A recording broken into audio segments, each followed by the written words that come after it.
त्रिदलं त्रिगुणाकारं त्रिनेत्रं च त्रियायुधं त्रिजन्म पापसंहारं एकबिल्वं शिवार्पणम् त्रिशाखैः बिल्वपत्रैश्च अच्छिद्रैः कोमलैः शुभैः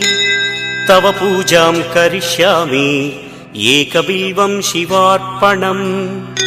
कोटिकन्या महादानं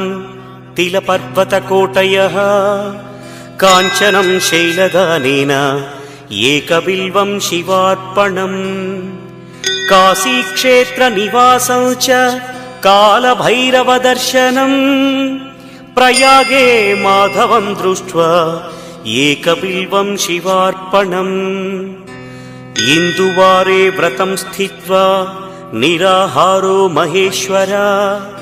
नक्तं हौष्यामि देवेश